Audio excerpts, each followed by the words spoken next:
Hello guys, welcome back to my channel. Guys, RRB నుంచి మనకు under గ్రాడ్యుయేట్కి సంబంధించి నోటిఫికేషన్ అయితే రిలీజ్ అయిందనమాట. సో టోటల్గా మనకు 3050 వేకెన్సీస్ అయితే ఉన్నాయండి. జస్ట్ మీ దగ్గర ఇంటర్ క్వాలిఫికేషన్ కనుక ఉన్నట్టయితే మీరు యొక్క నోటిఫికేషన్కి అప్లై అయితే చేసుకోవచ్చు. మనకు స్టార్టింగ్ శాలరీనే 45,000 పర్ మంత్ శాలరీ అనేది రావడం జరుగుతుంది కాబట్టి మిస్ చేసుకోకుండా అప్లై చేసుకోవడానికి ట్రై చేయండి గైస్. సో నోటిఫికేషన్కి సంబంధించి కంప్లీట్ డీటెయిల్స్ అదేవిధంగా అప్లికేషన్ ప్రాసెస్ కూడా ఇదే వీడియోలోనే ఎక్స్ప్లెయిన్ చేస్తా కాబట్టి సో వీడియో అయితే ఇక్కడ స్కిప్ చేయకుండా ఎండ్ దగ్గర చూడండి. అండ్ అలాగే ఇలాంటి latest genuine government job updates కోసం మన ఛానల్ని అయితే సబ్స్క్రైబ్ చేసుకుని పక్కనే ఉన్న బెల్ ఐకాన్ అయితే యాక్టివేట్ చేసుకోండి. అండ్ అలాగే వీడియోకి ఒక చిన్న లైక్ చేసి సపోర్ట్ అయితే చేయండి గైస్. సో ఇక లేట్ చేయకుండా నోటిఫికేషన్ డీటెయిల్స్ అయితే చూసేద్దాం. గైస్, ఈ నోటిఫికేషన్ మనకు government of India minister of railway recruitment board నుంచి నోటిఫికేషన్ అఫీషియల్గా రిలీజ్ చేయడం జరిగిందనమాట. సో ఈ నోటిఫికేషన్ ద్వారా non technical popular categories under గ్రాడ్యుయేట్కి సంబంధించి వీళ్ళు సో పోస్టులు అయితే భర్తీ చేస్తున్నారు. అండర్ గ్రాడ్యుయేట్ అంటే ఇంటర్ క్వాలిఫికేషన్స్తో అయితే ఈ యొక్క నోటిఫికేషన్ ద్వారా పోస్టులు అయితే భర్తీ చేస్తున్నారనమాట. సో మరి ఇక నోటిఫికేషన్కి సంబంధించి ఇంపార్టెంట్ డేట్స్ కనుక చూసుకున్నట్టయితే గైస్, ఈ యొక్క నోటిఫికేషన్కి సంబంధించి షార్ట్ నోటీస్ వచ్చేసి మనకు 4th అక్టోబర్ అయితే రిలీజ్ చేయడం జరిగింది. సో నేను ఆల్రెడీ మీకు అప్డేట్ కూడా ఇవ్వడం జరిగింది. సో మరి యొక్క అండర్ గ్రాడ్యుయేట్ నోటిఫికేషన్కి అప్లై చేసుకోవడానికి సో ఆన్లైన్ అప్లికేషన్ డేట్ కనుక చూసుకున్నట్టయితే 28th అక్టోబర్ నుంచి 27th నవంబర్ వరకు కూడా మీరు ఆన్లైన్లో అప్లై అయితే చేసుకోవచ్చు. సో మనకు ఈ రోజు నుంచే ఆన్లైన్ అప్లికేషన్ ప్రాసెస్ అయితే స్టార్ట్ అయిపోయింది. సో డిస్క్రిప్షన్లో అప్లై లింక్ కూడా ప్రొవైడ్ చేశాను. సో అక్కడ నుంచి మీరు డైరెక్ట్గా అప్లై అనేది చేసుకోవచ్చు అనమాట. అదేవిధంగా ఇక్కడ చూడండి, మనకు సో ఈ యొక్క పేమెంట్ పే చేయడానికి లాస్ట్ డేట్ వచ్చేసి 29th నవంబర్ వరకు కూడా ఇవ్వడం జరిగిందనమాట. సో మీరు ఈ నోటిఫికేషన్కి అప్లై చేసుకోవాలంటే అప్లికేషన్ ఫీ అయితే పే చేయాల్సి ఉంటుంది గైస్. అప్లికేషన్ ఫీ కూడా మీకు వన్స్ స్టేజ్ 1 ఎగ్జామ్కి మీరు అపియర్ అయ్యారంటే సో ఖచ్చితంగా రీఫండ్ అయితే చేస్తారు కాబట్టి సో మ్యాక్సిమం అప్లై చేసుకొని సో స్టేజ్ 1 ఎగ్జామ్కి అటెండ్ అవ్వడానికి ట్రై చేయండి. అదేవిధంగా మీరు ఆన్లైన్లో అప్లై చేసుకునేటప్పుడు ఏదైనా మిస్టేక్స్ కనుక చేసినట్టయితే సో ఆ యొక్క మిస్టేక్స్ని కరెక్షన్ చేసుకోవడానికి మనకు కరెక్షన్ విండో వచ్చేసి 30th నవంబర్ నుంచి 9th డిసెంబర్ వరకు కూడా అవైలబుల్లో ఉంటుందన్నమాట. మీరు ఏమైనా మిస్టేక్స్ కనుక చేసుకున్నట్టయితే సో ఆ మిస్టేక్స్ని అయితే మీరు కరెక్ట్ అయితే చేసుకోవచ్చు అనమాట. అదేవిధంగా ఎలిజిబిలిటీ క్యాండిడేట్స్ యొక్క లిస్ట్ వచ్చేసి మనకు 10th డిసెంబర్ నుంచి 14th డిసెంబర్ లోపల అయితే మనకు సో అప్డేట్ అయితే యొక్క అఫీషియల్ వెబ్సైట్లో ఇస్తామని చెప్పేసి మెన్షన్ చేయడం జరిగింది. సో ఇవి వచ్చేసి మనకు ఇక నోటిఫికేషన్కి సంబంధించి ఇంపార్టెంట్ డేట్స్ అనమాట. అండ్ నెక్స్ట్ వచ్చేసి ఇక నోటిఫికేషన్ ద్వారా టోటల్గా 4 రకాల పోస్టులు అయితే భర్తీ చేస్తున్నారు. సో ఇక్కడ చూడండి, commercial come ticket clerk post వచ్చేసి మనకు సో టోటల్గా 2424 వేకెన్సీస్ అయితే ఉన్నాయన్నమాట. గైస్, ఈ యొక్క పోస్ట్ అయితే చాలా ఎక్కువ ఉన్నాయి కాబట్టి మ్యాక్సిమం అప్లై చేసుకోవడానికి ట్రై చేయండి. సో ఈ పోస్ట్కి సెలెక్ట్ అయిన క్యాండిడేట్స్కి లెవెల్ 3 ప్రకారం సాలరీస్ అయితే ఇవ్వడం జరుగుతుంది. అంటే మనకు బేసిక్ పే వచ్చేసి 21,700 రూపీస్ పర్ మంత్ సాలరీ అయితే ఇవ్వడం జరుగుతుంది. ఇది ఓన్లీ బేసిక్ పే మాత్రమే అనమాట. సో మనకు డిఆర్ఎస్ అలవెన్సెస్ అని చెప్పేసి, హౌస్ రెంట్ అలవెన్సెస్ అని చెప్పేసి సో ఇలా ఎక్స్ట్రా అలవెన్సెస్ అన్ని central government as per central government allowances అన్ని కలుపుకొని మనకు స్టార్టింగ్ శాలరీని 45,000 పర్ మంత్ శాలరీ అయితే ఇవ్వడం జరుగుతుంది అనమాట. సో చాలా మంచి ప్యాకేజెస్తో రిక్రూట్ చేసుకుంటారు కాబట్టి అప్లై అయితే చేసుకోండి. అదేవిధంగా సెకండ్ పోస్ట్ కనుక చూసుకున్నట్టే accounts clerk cum typist post అనమాట. సో ఈ యొక్క పోస్ట్ వచ్చేసి మనకు 394 వేకెన్సీస్ అయితే ఉన్నాయి. అదేవిధంగా జూనియర్ క్లర్క్ కమ్ టైపిస్ట్ పోస్టులు అనమాట. సో ఈ పోస్ట్ వచ్చేసి మనకు 163 వేకెన్సీస్ అయితే ఉన్నాయి. ట్రైన్ క్లర్క్ పోస్ట్ వచ్చేసి మనకు టోటల్గా 77 వేకెన్సీస్ అయితే ఉన్నాయన్నమాట. గైస్, ఈ 3 రకాల పోస్టులకి సెలెక్ట్ అయిన క్యాండిడేట్స్కి లెవెల్ 2 ప్రకారం సాలరీస్ అయితే ఇవ్వడం జరుగుతుంది. అంటే మీకు బేసిక్ పే వచ్చేసి 19,900 రూపీస్ పర్ మంత్ శాలరీ అయితే ఇవ్వడం జరుగుతుంది. అన్ని రకాల సెంట్రల్ గవర్నమెంట్ అలవెన్సెస్ కలుపుకొని మీకు స్టార్టింగ్ శాలరీని 35,000 పర్ మంత్ శాలరీ అయితే ఇవ్వడం జరుగుతుంది అనమాట. అదేవిధంగా ఇక 4 రకాల పోస్ట్కి అప్లై చేసుకోవడానికి మినిమం ఏజ్ లిమిట్ కనుక చూసుకున్నట్టయితే 18 to 30 ఇయర్స్ ఏజ్ ఉన్న వాళ్ళైతే అప్లై అయితే చేసుకోవచ్చు అనమాట. So as per central government rules ప్రకారం మనకు అప్పర్ ఏజ్ రిలాక్సేషన్ కూడా వర్తిస్తుంది. సో ఎవరైతే ఎస్సీ ఎస్టీ క్యాండిడేట్స్ ఉంటారో సో వీళ్ళకి వచ్చేసి 5 years వరకు, ఓబీసీ క్యాండిడేట్స్కి వచ్చేసి 3 years వరకు, పీడబ్ల్యూడీ క్యాండిడేట్స్కి వచ్చేసి 10 years వరకు అప్పర్ ఏజ్ రిలాక్సేషన్ అయితే వర్తిస్తుంది అనమాట. సో ఇక ఏజ్ కూడా మీరు ఇంక్లూడ్ చేసుకునేసి అప్లై అయితే చేసుకోండి గైస్. సో ఈ నోటిఫికేషన్ ద్వారా టోటల్గా 3058 వేకెన్సీస్ని అయితే రిక్రూట్ చేసుకుంటున్నారు. సో వేకెన్సీస్ కూడా చాలా ఎక్కువగా ఉన్నాయి. అదేవిధంగా ఇంటర్ క్వాలిఫికేషన్స్తో కాబట్టి మ్యాక్సిమం ప్రతి ఒక్కరు కూడా అప్లై చేసుకోవడానికి ట్రై చేయండి గైస్.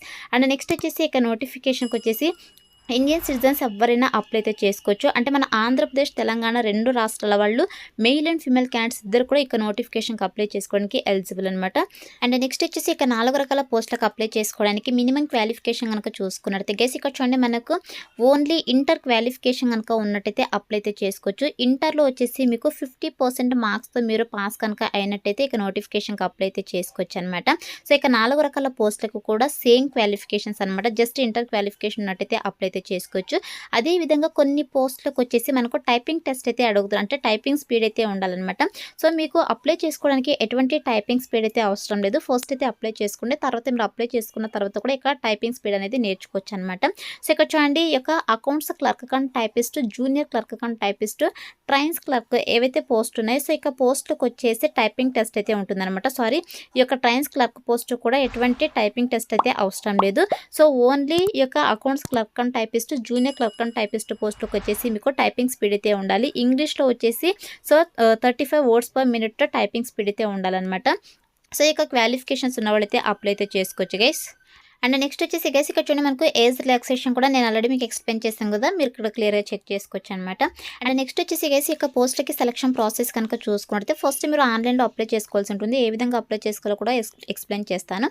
వన్స్ అప్లై చేసుకున్న తర్వాత మనకు సెలక్షన్ ప్రాసెస్ ఏ విధంగా ఉంటుందంటే సో మనకు స్టేజ్ 1, స్టేజ్ 2 అని చెప్పేసి CBT ఎగ్జామ్ అయితే కండక్ట్ చేస్తారనమాట. సో ఎవరైతే స్టేజ్ 1 ప్రిలిమ్స్ లాగా మనకు కండక్ట్ చేయడం జరుగుతుంది, స్టేజ్ 1 క్లియర్ చేసిన వాళ్ళకి స్టేజ్ 2 ఎగ్జామ్ అయితే కండక్ట్ చేయడం జరుగుతుంది. స్టేజ్ 2 క్లియర్ చేసిన వాళ్ళకి పోస్ట్ను బట్టి టైపింగ్ స్కిల్ టెస్ట్ అయితే కండక్ట్ చేయడం జరుగుతుంది అనమాట.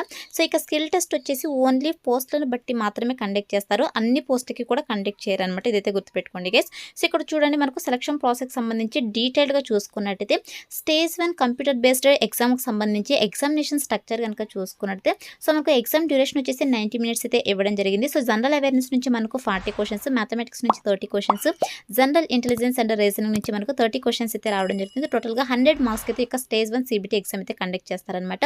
సో మనకు నెగిటివ్ మార్కింగ్ కూడా ఉంటుందండి, 1/3 నెగిటివ్ మార్కింగ్ అయితే ఉంటుంది. సో ఎవరైతే ఇక స్టేజ్ 1 CBT ఎగ్జామ్ క్లియర్ చేస్తారో వాళ్ళకి స్టేజ్ 2 CBT ఎగ్జామ్ అయితే కండక్ట్ చేయడం జరుగుతుంది అనమాట.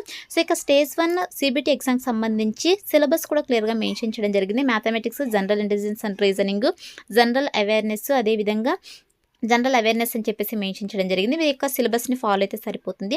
అదేవిధంగా స్టేజ్ 2కి సంబంధించి ఎగ్జామినేషన్ స్ట్రక్చర్ కనుక చూసుకున్నట్టయితే గైస్ మనకు టోటల్గా 90 minutes టైం అయితే ఇవ్వడం జరిగింది. జనరల్ అవేర్నెస్ నుంచి 50 questions, మ్యాథమెటిక్స్ నుంచి 35, జనరల్ ఇంటెలిజెన్స్ అండ్ రీజనింగ్ నుంచి 35 questions రావడం జరుగుతుంది. టోటల్గా 120 questions అయితే రావడం జరుగుతుంది అనమాట. సో దీన్ని కూడా మనకు 1/3 నెగిటివ్ మార్కింగ్ అయితే ఉంటుంది. అండ్ అలాగే మనకు క్వశ్చన్ పేపర్ వచ్చేసి బోత్ ఇంగ్లీష్ అలాగే హిందీ లాంగ్వేజ్లో అయితే ఉంటుంది. అదేవిధంగా మీరు ఏదైతే లోకల్ లాంగ్వేజ్ ఉంటుందో తెలుగు, సో ఆ యొక్క తెలుగు లాంగ్వేజ్లో కూడా మీకు క్వశ్చన్ పేపర్ అయితే అవైలబుల్లో ఉంటుందన్నమాట. సో చాలా మంచి ఆపర్చునిటీ కాబట్టి యూటిలైజ్ చేసుకోండి. సో మనకు ఇక స్టేజ్ 2కి సంబంధించి సిలబస్ కూడా క్లియర్గా మెన్షన్ చేయడం జరిగింది నోటిఫికేషన్ పీడిఎఫ్లో. సో మీరు నోటిఫికేషన్ పీడిఎఫ్ని డౌన్లోడ్ చేసుకునేసి 1-2 సార్లు సిలబస్ చెక్ చేసుకునేసి ఈ యొక్క నోటిఫికేషన్కి ప్రిపేర్ అయితే అవ్వండి గైస్.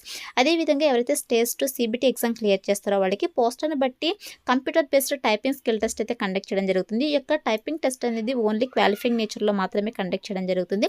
ఫైనల్ మెరిట్ వచ్చేసి సో మీకు ఏదైతే స్టేజ్ 2 ఎగ్జామ్లో మార్క్స్ వచ్చి ఉంటాయో సో దాని ఆధారంగా ఫైనల్ మెరిట్ అయితే తీసేసి వీళ్ళు డాక్యుమెంట్ వెరిఫికేషన్ చేసేసి జాబ్ పోస్టింగ్ అయితే ఇవ్వడం జరుగుతుందన్నమాట. సో ఈ విధంగా మనకు సెలక్షన్ ప్రాసెస్ అయితే ఉంటుంది గైస్. అండ్ నెక్స్ట్ వచ్చేసి మీరు ఈ యొక్క నోటిఫికేషన్కి అప్లై చేసుకోవాలంటే అప్లికేషన్ ఫీ అయితే పే చేయాల్సి ఉంటుందన్నమాట. సో వన్స్ మీరు స్టేజ్ 1 ఎగ్జామ్కి అపియర్ కనుక అయినట్టయితే మీకు ఆ యొక్క అప్లికేషన్ ఫీ కూడా రీఫండ్ అయితే చేయడం జరుగుతుంది. కాబట్టి మిస్ చేసుకోకుండా అప్లై చేసుకుని ఈ యొక్క ఎగ్జామ్ అయితే అటెండ్ అవ్వండి గైస్. సో ఇక్కడ చూడండి, అప్లికేషన్ ఫీ కనుక చూసుకున్నట్టయితే సో ఎవరైతే SC, ST, ex service mens, PWD candidates, female candidates, transgenders, minorities or economically backward classes ఎవరైతే ఉంటారో సో వీళ్ళకి వచ్చేసి 250 రూపీస్ అప్లికేషన్ ఫీ అయితే ఇవ్వడం జరిగిందనమాట.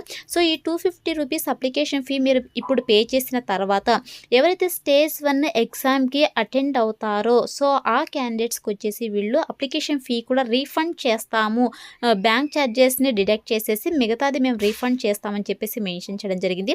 సో మనకు బ్యాంక్ ఛార్జెస్ వచ్చేసి 100 రూపీస్ అయితే ఉంటుంది. 100 రూపీస్ని డిడక్ట్ చేసేసి వీళ్ళు 150 రూపీస్ అయితే మీకు అకౌంట్లో అయితే వేయడం జరుగుతుందన్నమాట. అదేవిధంగా మిగతా క్యాండిడేట్స్కి వచ్చేసి 500 రూపీస్ అప్లికేషన్ ఫీ అయితే ఇవ్వడం జరిగింది. సో ఎవరైతే CBT ఎగ్జామ్కి అపియర్ అవుతారో సో వాళ్ళకి 100 రూపీస్ బ్యాంక్ ఛార్జెస్ డిడక్ట్ చేసేసి 400 రూపీస్ రీఫండ్ అయితే చేస్తాము అని చెప్పేసి క్లియర్గా మనకు నోటిఫికేషన్లో మెన్షన్ చేయడం జరిగింది. కాబట్టి సో మీ యొక్క అప్లికేషన్ ఫీ కూడా మీకే రిటర్న్ అయితే రావడం జరుగుతుంది. కాబట్టి సో మ్యాక్సిమం అప్లై అయితే చేసుకోండి గైస్. సో ఈ అప్లికేషన్ ఫీ వచ్చేసి మీరు ఆన్లైన్లోనే పే చేయాల్సి ఉంటుందన్నమాట. మీరు అప్లై చేసుకునేటప్పుడు ఈ అప్లికేషన్ ఫీ కూడా మీరు పే చేసేసి సో అప్లై అనేది చేసుకోవాల్సి ఉంటుందన్నమాట. అండ్ నెక్స్ట్ వచ్చేసి గైస్ ఇక నోటిఫికేషన్కి ఎలా అప్లై చేసుకోవాలో కనుక చూసుకున్నట్టయితే గైస్ మీరు ఆన్లైన్లో అప్లై అయితే చేసుకోవాల్సి ఉంటుంది. నేను డిస్క్రిప్షన్లో అప్లై లింక్ అని చెప్పేసి క్లియర్గా మెన్షన్ చేసిన. సో ఇక లింక్ పైన క్లిక్ చేస్తే మీకు అఫీషియల్ వెబ్సైట్ అయితే ఓపెన్ అవుతుంది. సో ఇక అఫీషియల్ వెబ్సైట్ ఓపెన్ చేసిన వెంటనే ఫస్ట్ మీరు మీ యొక్క లాగిన్ డీటెయిల్స్ అయితే క్రియేట్ చేసుకోవాల్సి ఉంటుంది అనమాట. సో ఇక్కడ చూడండి create an account with RRBS. So first మీ యొక్క లాగిన్ డీటెయిల్స్ అయితే క్రియేట్ చేసుకోవాల్సి ఉంటుంది. తర్వాత మీరు ఆ యొక్క ఈమెయిల్ పాస్వర్డ్ చేసి లాగిన్ అయితే అవ్వాల్సి ఉంటుంది. తర్వాత వచ్చేసి మీ యొక్క ఎడ్యుకేషనల్ డీటెయిల్స్, ఎక్స్పీరియన్స్ డీటెయిల్స్, అదేవిధంగా మీ యొక్క ఏజ్ కావచ్చు, డీటెయిల్స్ అన్నీ కూడా ఎంటర్ చేయాల్సి ఉంటుంది. సో ఎంటర్ చేసిన తర్వాత మీ యొక్క ఫోటో సిగ్నేచర్ అయితే మీరు అప్లోడ్ చేయాల్సి ఉంటుంది అనమాట. ఫోటో సిగ్నేచర్ ఎంత ఎంబీలో అప్లోడ్ చేయాలి అని చెప్పేసి మనకు నోటిఫికేషన్ పీడిఎఫ్లో క్లియర్గా మెన్షన్ చేయడం జరిగింది. సో మీరు ఇక్కడ క్లియర్గా చెక్ చేసుకోవచ్చు అనమాట. నోటిఫికేషన్ పీడిఎఫ్ని డౌన్లోడ్ చేసుకునేసి ఫోటో ఎంత ఎంబీలో ఉండాలి, అదేవిధంగా సిగ్నేచర్ ఎంత ఎంబీలో ఉండాలి అని చెప్పేసి మీరు ఎడిట్ చేసుకునేసి అప్లోడ్ అయితే చేయండి. అదేవిధంగా మీకు డాక్యుమెంట్స్ని కూడా అప్లోడ్ చేయాల్సి ఉంటుందన్నమాట. సో డాక్యుమెంట్స్ని అప్లోడ్ చేసిన తర్వాత మీ యొక్క డీటెయిల్స్ అన్ని కూడా ఎంటర్ చేసిన తర్వాత 1-2 సార్లు రివ్యూ చేసుకునేసి మీకు అప్లికేషన్ ఫామ్ అయితే సబ్మిట్ చేసేసేయండి. సో ఈ విధంగా మీరు ఆన్లైన్లో అప్లై అయితే చేసుకోవాల్సి ఉంటుంది. డీటెయిల్డ్ అప్లికేషన్ ప్రాసెస్ వీడియో కావాలనుకుంటే నాకు కామెంట్ సెక్షన్లో ఎస్ అని చెప్పేసి కమెంట్ చేయండి. 100% నేనైతే మీకు అప్లికేషన్ ప్రాసెస్ వీడియో కూడా చేసేసి మన ఛానల్లో అప్లోడ్ అయితే చేయడం జరుగుతుంది అనమాట. ఈ విధంగా మీరు ఆన్లైన్లో అప్లై అయితే చేసుకోండి. గైస్ ఆన్లైన్లో అప్లై చేసుకున్న తర్వాత అప్లికేషన్ ఫామ్ని అయితే మీరు ప్రింట్అవుట్ అయితే తీసుకోండి. అదేవిధంగా మీరు పేమెంట్ కూడా పే చేసేసి దాన్ని కూడా మీరు ప్రింట్అవుట్ అయితే తీసేసుకోండి గైస్. సో ఈ విధంగా మీరు ఆన్లైన్లో అప్లై అయితే చేసుకోండి. అండ్ నెక్స్ట్ వచ్చేసి ఇక్కడ మనకు జోన్ల వైజ్ అంటే రైల్వే జోన్ల వైజ్ మనకు వేకెన్సీస్ అయితే మెన్షన్ చేయడం జరిగింది. గెస్ మెయిన్గా మనకు అన్ని జోన్లోనూ వేకెన్సీస్ అయితే ఉన్నాయి. సో మెయిన్గా మనకు సికింద్రాబాద్లో కనుక చూసుకున్నట్టయితే చాలా వేకెన్సీస్ అయితే ఉన్నాయన్నమాట. సో 272 వేకెన్సీస్ అయితే ఉన్నాయి. సో మనకు క్యాస్ట్ల వైజ్ అయితే రిజర్వేషన్ అయితే చేయబడింది. అన్ని కేటగిరీ వాళ్ళకు వేకెన్సీస్ అయితే ఉన్నాయి కాబట్టి సో మ్యాక్సిమం మీరు అన్ని క్యాస్ట్ల వాళ్ళు కూడా అప్లై చేసుకోవడానికి ట్రై చేయండి గైస్. సో మనకు సికింద్రాబాద్లో వచ్చేసి 272 వేకెన్సీస్ ఉన్నాయి. అదేవిధంగా మనకు చెన్నై లొకేషన్లో కూడా వేకెన్సీస్ అయితే ఉన్నాయన్నమాట. సో ఇక్కడ మీరు క్లియర్గా చెక్ చేసుకోవచ్చు. చూడండి చెన్నైలో వచ్చేసి మనకు 80 వేకెన్సీస్ అయితే ఉన్నాయన్నమాట టోటల్గా. అదేవిధంగా బెంగళూరు లొకేషన్లో కూడా మనకు వేకెన్సీస్ అయితే ఉన్నాయన్నమాట. సో బెంగళూరులో వచ్చేసి టోటల్గా 54 వేకెన్సీస్ అయితే ఉన్నాయన్నమాట. సో మనకు రైల్వే జోన్ల వైజ్ అయితే వేకెన్సీస్ అయితే మెన్షన్ చేయడం జరిగింది. ఈ విధంగా మనకు టోటల్గా 3058 వేకెన్సీస్ని అయితే భర్తీ చేస్తున్నారు కాబట్టి సో మ్యాక్సిమం ఈ యొక్క ఆపర్చునిటీని యూటిలైజ్ చేసుకోండి గైస్. ఇంకా జాబ్ పోస్టింగ్ వచ్చేసి ఇప్పుడు నేనైతే జోన్లో ఎక్స్ప్లెయిన్ చేస్తాను. సో ఇక జోన్స్లోనే మీకు జాబ్ పోస్టింగ్ అనేది ఇవ్వడం జరుగుతుంది అనమాట. మన తెలుగు వాళ్ళకు వచ్చేసి సికింద్రాబాద్లో కూడా సో వేకెన్సీస్ అయితే ఉన్నాయి కాబట్టి మన సొంత రాష్ట్రంలోనే జాబ్ పోస్టింగ్ వచ్చేటువంటి అవకాశం అయితే ఉంటుంది కాబట్టి ఈ యొక్క ఆపర్చునిటీని యూటిలైజ్ చేసుకోండి గైస్. అండ్ నెక్స్ట్ వచ్చేసి మనకు ఎగ్జామినేషన్ సెంటర్స్ అయితే నోటిఫికేషన్ పీడిఎఫ్లో మెన్షన్ చేయలేదండి. మీరు అప్లై చేసుకునేటప్పుడే సో మీకు ఎగ్జామినేషన్ సెంటర్స్ అనేది చూపించడం జరుగుతుంది అనమాట. మీ యొక్క సొంత డిస్ట్రిక్ట్స్లోనే మీకు ఎగ్జామినేషన్ సెంటర్స్ కూడా ఉంటాయి కాబట్టి మ్యాక్సిమం ట్రై చేయండి అప్లై చేసుకోవడానికి. సో ఇది వచ్చేసి నోటిఫికేషన్ డీటెయిల్స్ అనమాట. స్టిల్ మీకు ఏమైనా డౌట్స్ కనుక ఉన్నట్టయితే నాకు కమెంట్ సెక్షన్ అయితే కమెంట్ చేయండి. 100% నేను మీకు రిప్లై అయితే ఇస్తాను. ఇవన్నీ కూడా పర్మనెంట్ సెంట్రల్ గవర్నమెంట్ జాబ్స్ అండి. సో వన్స్ జాబ్ వచ్చిందంటే లైఫ్ సెటిల్ అవుతుంది కాబట్టి సో మ్యాక్సిమం అప్లై అయితే చేసుకోండి గైస్. సో ఇది ఫ్రెండ్స్ ఇవాల్టి వీడియో. మరొక మంచి వీడియోతో మళ్ళీ కలుద్దాం. Thank you.